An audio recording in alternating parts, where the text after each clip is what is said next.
Mary's storyline, we meet her at a very young age.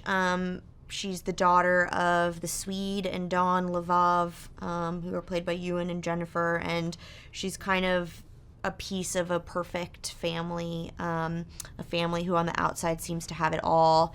We meet her later at 16 when I begin to play her, and things have changed for Mary. She's become very outspoken. She's radicalized to some extent and violently angry at her parents and her surroundings. And so we see how those emotions and that anger manifests itself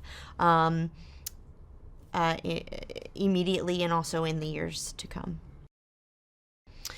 Mary, as a teenager, she is angry, disillusioned with her parents, but mostly her mother. Kind of no longer even sees her mother, which is heartbreaking to see a daughter and a mother like completely at a disconnect. We still see that this extreme love she has for her father, and also she's trying to deal with the fact that she also hates everything that he stands for and his beliefs. Yeah, I think that she's kind of at that point that we all go through to some extent of you love and want your parents, but you also want them to go away and want to create your own life and your own beliefs and become your own person. And we just see how that sort of goes to the extreme. I think Mary is rebelling against the status quo that she sees around her. Perfection, idyllic, scenic life. She thinks, the town that she's grown up in is complacent and has no sort of global view, and they're not understanding the pain and suffering that's going on in the world during this time, the 1960s. It's the Vietnam War, it's civil rights movement, and she thinks that everyone is just happy to live their small town life and not think about the suffering of the world.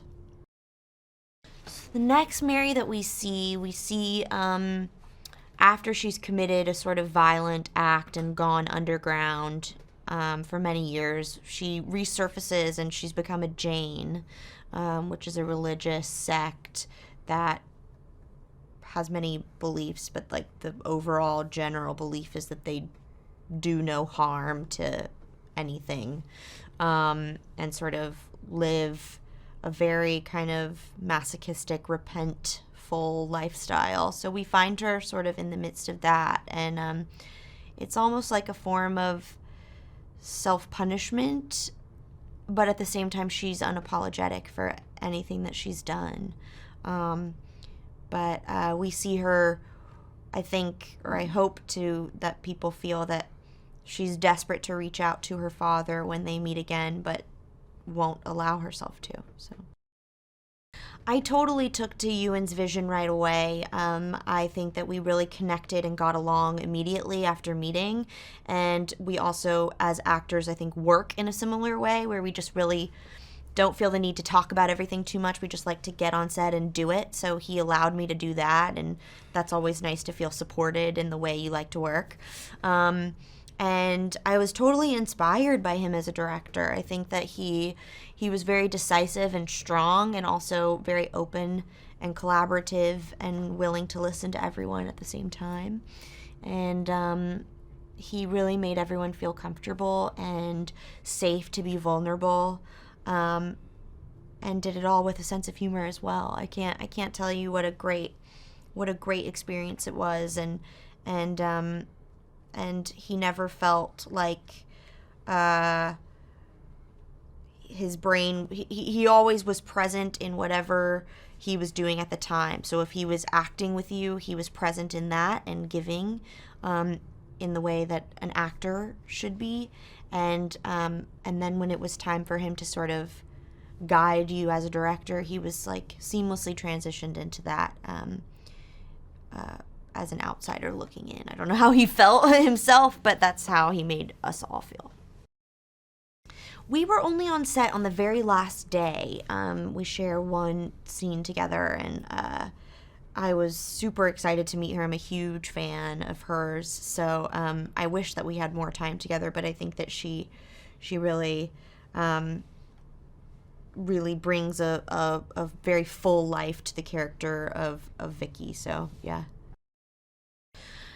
There are definitely differences. I think the ending is a difference, for sure. There inevitably have to be changes when you're adapting a novel to a script, because a script, you only have a certain amount of time to explore themes that in a book have hundreds of pages to be explored. So there inevitably have to be differences, but I feel like the changes that were made lend themselves to the story, and the integrity of the story is still there.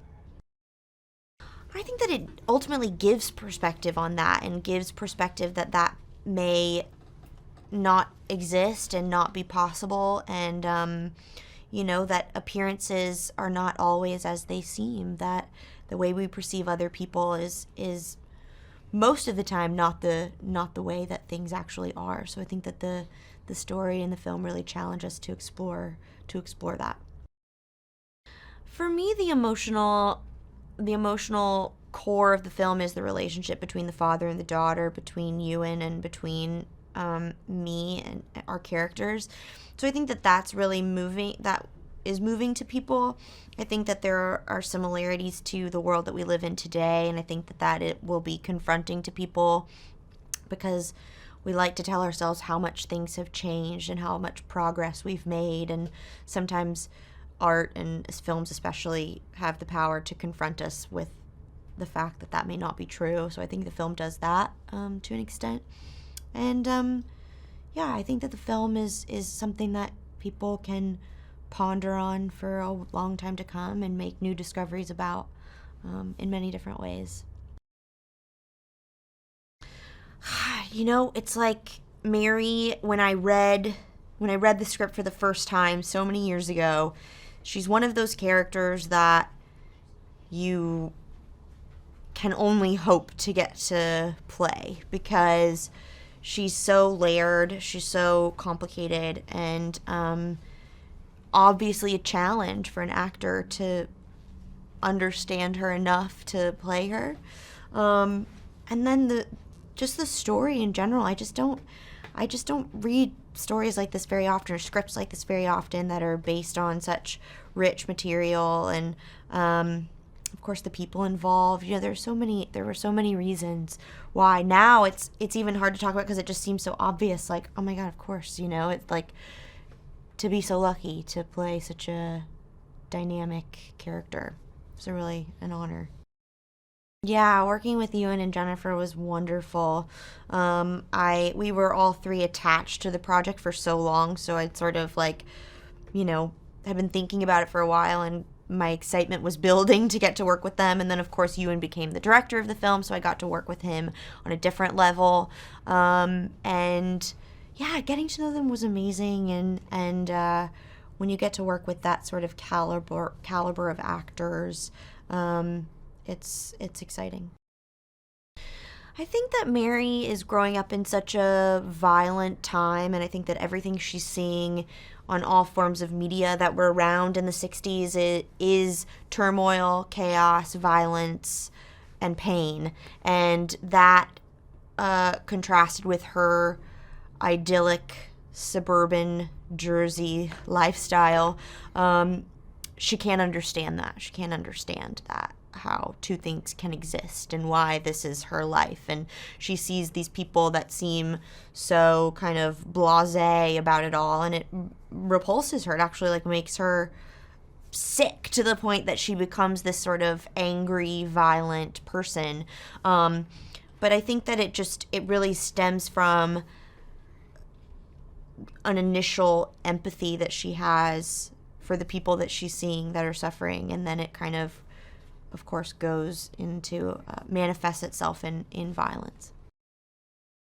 Gosh, with sort of, I just had to approach it with an open mind, because I think that it's very easy to just write Mary off as a radical, crazy, rebellious person, teenager, whatever.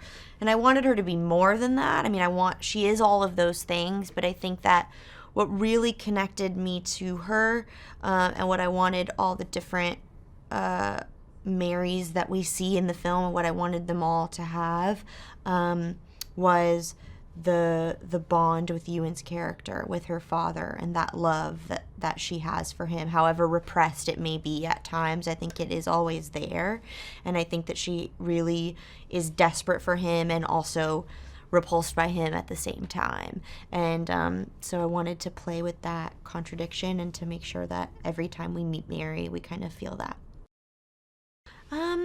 American Pastoral is different. I think that it just really is. It's not. I think that the takeaway from it is not straightforward. I mean, I guess it never is for films. Everyone feels something different, but I think that this has a lot of things that people can relate to. I've talked to so many people who they are processing it for days afterwards and discovering new things about it as time goes on and finding themselves thinking about it a week later. You know, I think that it really has the power to do that, because I think that it's dealing with a lot of profound things that are kind of scary to think about. And I think that this movie does confront you with those things, and you can't help but sort of explore it within yourself.